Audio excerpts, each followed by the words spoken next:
Do you struggle with anxiety and depression? Well, you're not alone.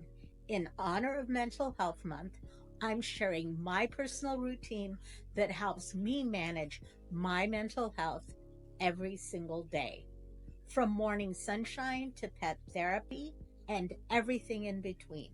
Stick around to learn practical tips that you can easily incorporate into your own life. Hi, I'm Annalyn.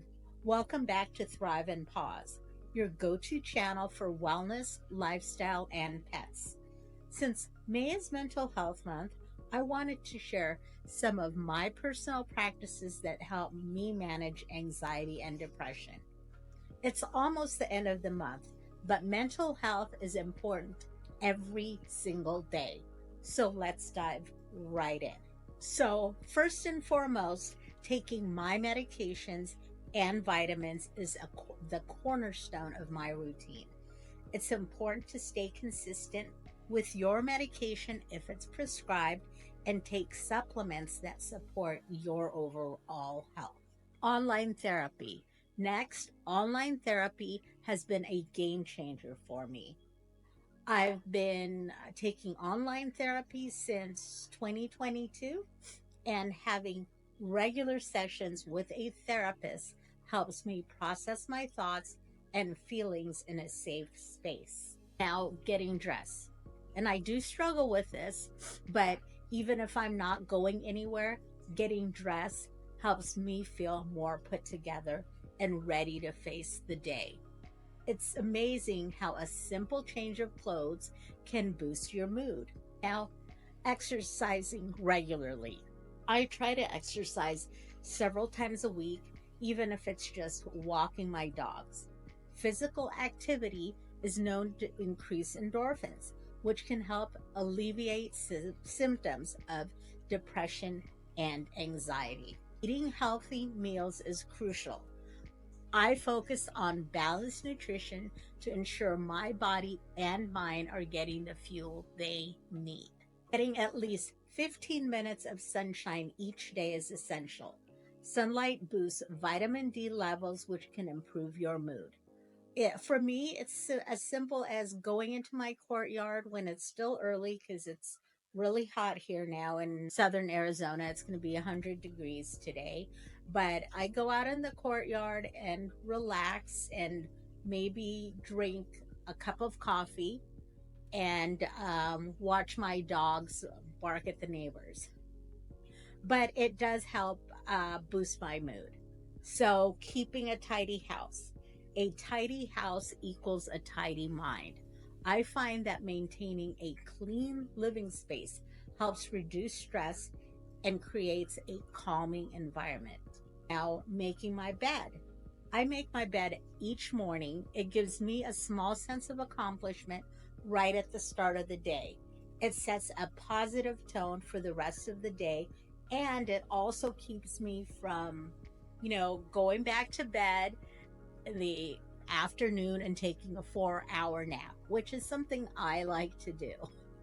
Now, I limit my caffeine intake because too much caffeine can increase anxiety. What I do is drink one cup of my favorite iced coffee each morning, and if I feel the need to drink another cup of coffee, it is decaf coffee.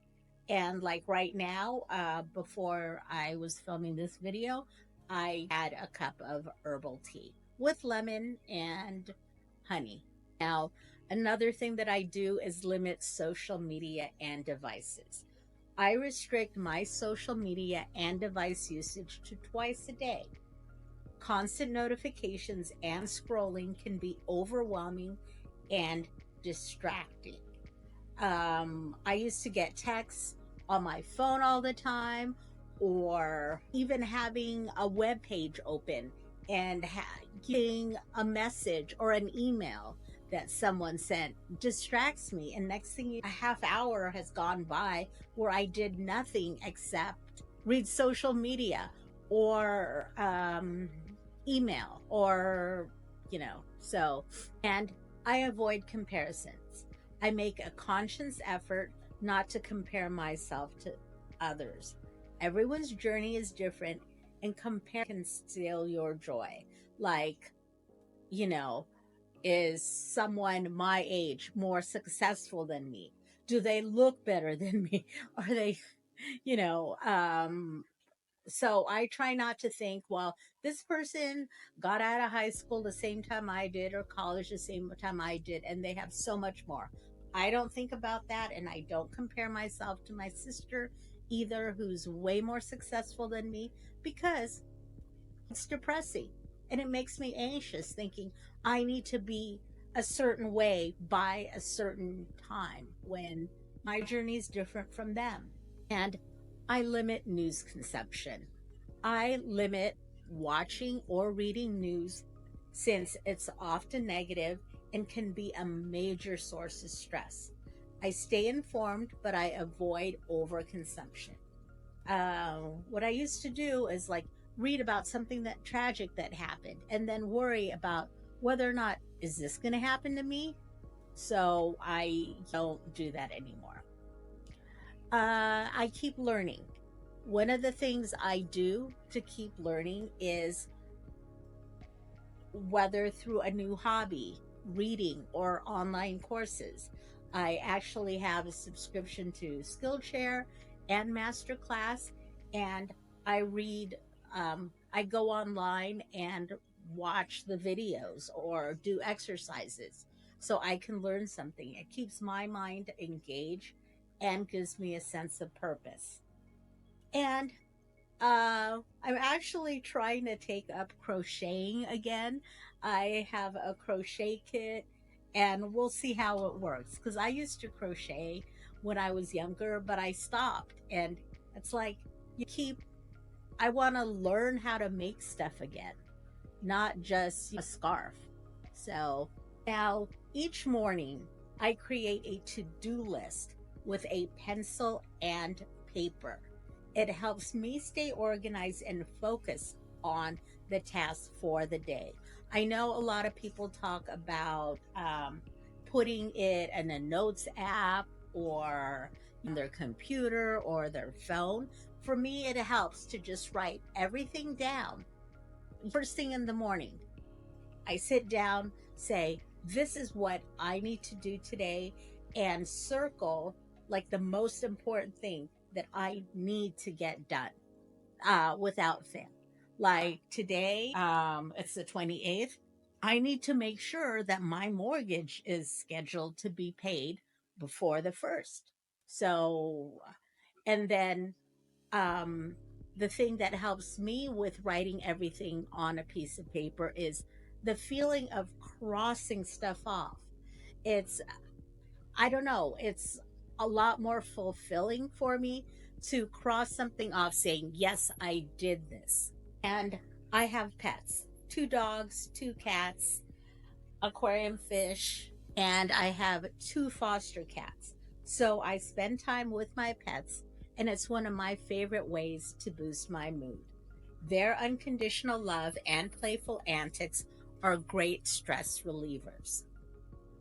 So, another way I reduce my anxiety and depression is I've been fostering kittens and cats since October of 22, and it gives me a sense of fulfillment and purpose.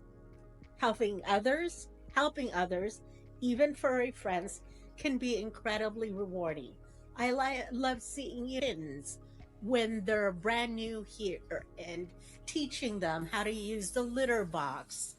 And right now I have two cats. One is Derby, who was a foster return, who was an adoption return, and then Sylvie, who is was going to be a working cat, but the rescue that I'm working with has decided, you know what, maybe I can help her become someone's pet.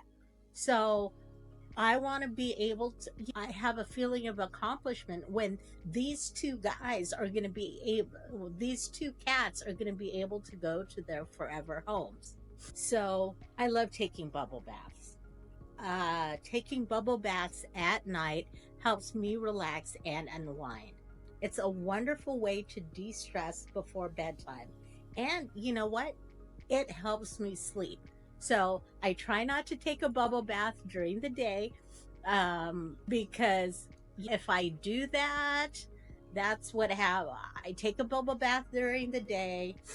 I end up in bed at noon, 1 o'clock. Next thing I know, it's 6. So p.m. It's like, what happened to the day? So now, well, I take my not now. I've always loved taking bubble baths at night, but um, I'm limiting my bubble baths to the evenings. Now, social events. I'm a loner by nature, but I force myself to go to social events at least once a month. It helps me stay connected and engaged with the world. There's a group that I belong to. It's a singles group where they have 4, 6 events each month, but it gets expensive. So I limit it to 1 or 2 times a month. And that way I feel like a part of a group and not just spending my time with my pets or 1 or 2 friends. This way I get to see a lot of people, engage with them, etc. So I smile at everyone when I'm walking on the smiling at everyone is a simple yet powerful act. It's contagious and can brighten someone else's day as well as your own. Um, well, I have a very approachable face, so people do naturally smile at me. But when I'm walking my dogs, I say hello, and I smile, just say hi, and that brightens people's day, because I know when someone is walking towards me and says hi, how are you doing, and smiling, it it helps me. uh just like I saw several people on my walk with Biscuit this morning, and one of the guys said, he and I chatted for a few minutes, and he wanted to know if he could pet Biscuit. And I say, unfortunately, Biscuit doesn't like men, so um it wasn't possible for him to pet Biscuit. And then he started talking about how he had a cat, not a cat, a dog that hated men except him. And he was telling me that I belong to Biscuit. Basically, yeah. Biscuit's trying to protect me, and he doesn't want any guys near me. Now, lastly, I give myself permission to slack. It's okay to take a break and not be productive all the time. Self compassion is the key to maintaining mental health.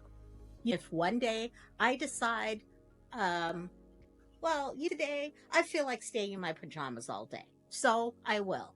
And I don't beat myself up for staying in my pajamas all day. Just like if I wake up in the morning and I know I want to take a nap that day, I'm not going to fix my bed. I'll just leave it that way. It's okay. I can leave, I can give myself permission to slack. So, self compassion is the key to maintaining mental health. Thank you for watching. I hope you found these tips helpful. Remember, mental health is a journey, and it's important to take care of yourself every day.